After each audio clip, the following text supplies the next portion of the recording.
Hi, everybody. Martha Henderson with Rising Tides. Rising Tides Online, the series that I'm doing in this time of self-isolation, just to have a broader engagement online, give you some interesting content, and chat more with our speakers that I've had in the past and in the future for Rising Tides. So today I have with me Emma Bruce. Hello, Emma. Hello, good morning. Good morning. Emma was a speaker in our last speakers series on January 21st. And I reached out to my past speakers and said, well, why don't you come on and chat with me and tell me what you're doing now? And Emma agreed to do that, which is great. So how I got introduced with Emma was through Meredith Burbage, who was another speaker, and both Meredith and Emma had taken a course that I've just completed. It's a writing course, True to Life. I did it at Ryerson. Beth, did you do it with Beth, Emma, at Yes, I did U of T? University of Toronto. Yeah, At U of T. it was called Life Stories. Okay.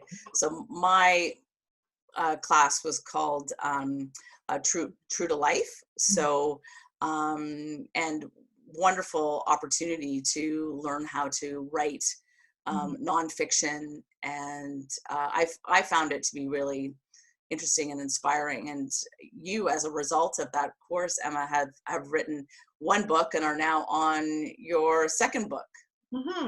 Yeah, so the first book that I wrote is called Thanks for Leaving Me, and it describes the transition from a 41-year marriage to a fabulous new marriage, which is 6 years old.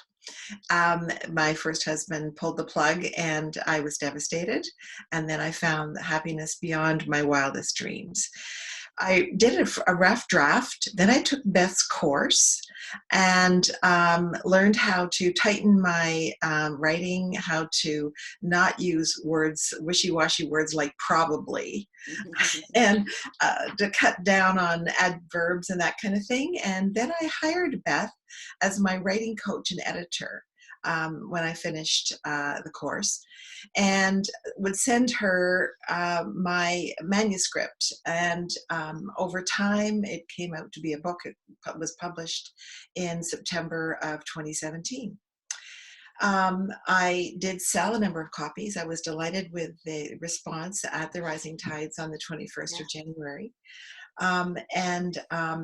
If anybody who was there or was not there and would like to buy a copy from me, would they please write to me directly at emmabrucewriter@gmail.com. If you want to look at my website, it's again emmabrucewriter.com. And I'll include those links in the notes of the recording so that people don't have to write it down frantically. But that's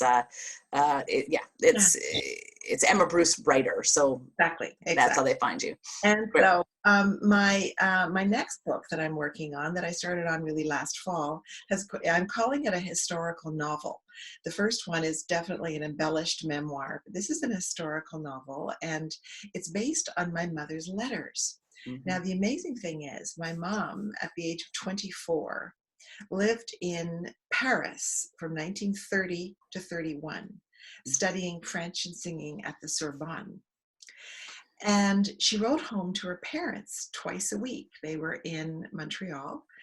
All the letters were saved.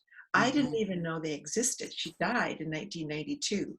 I didn't know they existed until 2001 when emptying my father's house. And there they were, neat as a pin, all in exactly the right order, on the original note paper and everything. I typed them up in 2002. And I'm not a historian, but I see them as a primary source of history, because she did things like watch Henri Cochet, his name was. He was like the Roger Federer of that time, play tennis. She watched Pablo Casals play the cello. She listened to Sergei Rachmaninoff on the piano. This is all real stuff. And while she was doing this and going to fabulous concerts, and she went skiing in Wengen, Switzerland, she would use these are some little very old-fashioned opera glasses, which she was given when she at Switzerland at Christmas time in 1930. So I'm calling the manuscript at the moment, and every manuscript always has a working title. It's called The Opera Glasses. Oh, wow. And the reason what I'm working into it, it's not just the letters, but I'm inserting every so often content and narrative that I'm making up, inventing. Mm-hmm. But I'm touching on things which may have been going on around her to do with the rise of Nazism, Mm-hmm.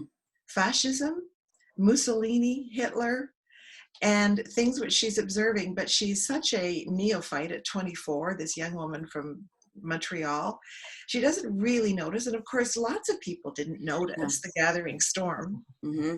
that was happening in the 1930s. So that's what I'm having fun with. Oh, that's so great. It sort of sounds like she sounds like Little Women, the character from Little Yes, Woman who went onto the continent. And yeah, yeah, yeah. yeah. My mother has a stack of letters from my grandfather from the war. Mhm. But she said, "Oh, there's nothing interesting in there." But you've inspired me to go and take a look at them to see if there is actually something interesting in Yeah, there. yeah. Because And these things just are yeah. absolutely priceless. And so I got the idea of inserting the narrative from my son. My son lives in Calgary Mm, and is quite an academic. And he pointed out that in terms of gathering storm, of course, I started on this long before this coronavirus business, but he mm-hmm. pointed out the rise of various dictators in the Yeah. world who are doing things their own way and ignoring the good of mankind. And of Mm-hmm. course, that exactly was what was going on in the 1930s. Right. Yeah, exactly. Well, that's very cool. That Mhm. so that you've also been invited to speak at Yes, it's something so called true. So True. So can That's you tell us a little bit about So True and how people yeah. can get involved with that? Or Sure. There is if you go to, again, a website is just sotrue.ca, it's mm, called. It's organized by Beth Kaplan, mhm. you're and my writing teacher. Yeah. She does it a couple of times a year, and the one I'm speaking at is May 31st, and it's held at the Black Swan, which is Oh, at yeah. 154 Danforth. Hmm. And she invites all her students, anybody who's taken a course with her, to submit an essay, and she gives you a guideline. And the topic this time is choices, Hmm. and it has to be from 900 to 1200 words. So I sat down one day and made a list of all the major choices that I've made in my life and the impact. And I decided the most interesting one was my choice to go back online when I was suddenly divorced, and I had some bad experiences and I gave up on men. But my choice to go back online was huge. And so I've written about that. The essay is called Timing is Everything. Oh, lovely. That's great. So great. Yeah, I just completed this course. We were talking about this just before. I completed it on Monday, and I found it to be incredibly beneficial, emotionally draining, and really in thought provoking.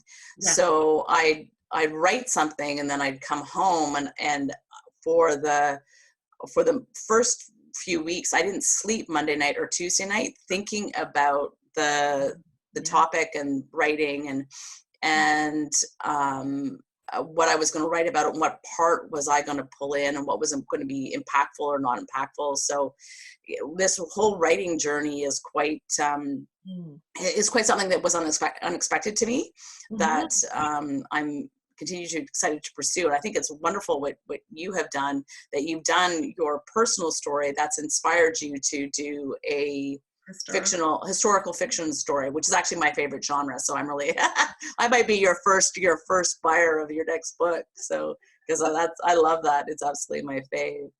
So, but so what we're going to do is put in the notes how people can get in contact with you and how they learn about book and So True, because this is a time that people need to look forward and try new things. And I know it's self-isolation, but it's definitely, gives people the opportunity to slow down a bit and pursue something that maybe they wouldn't have otherwise done, as life has just kept them going on the hamster wheel. So yeah. Right. Exactly. Take a deep breath in a big way. So Emma, thank you so much for coming on. It's Well, been wonderful. I just want to commend you. I think you are an inventive, very uplifting person yourself, and I think the fact that you have looked at this situation where we're canceling things, you've had to postpone the March Rising Tides, which Mhm. I had already bought tickets for, and yet I'm really pleased you've chosen, I think, June 16th, and it's in my calendar now. Yeah. And I think that by doing these talks and giving people something a little uplifting and outside their own sphere to look at is just terrific. Thank you. Thanks. It's fun. One thing, it's fun for me. I hope Mhm. other people are finding it fun online to listen to and just have a little bit of a different content on social media right now. Mhm. That is maybe a bit more real than Mhm. all this other news that's going on Mhm. outside. I mean, that is very real and it's very in your face, and it can be very challenging to filter. And Mhm. hopefully, this is like a 10-minute respite from all of that. So, Yes, thanks good. so much. We My will keep in pleasure. touch and talk soon. Okay, bye.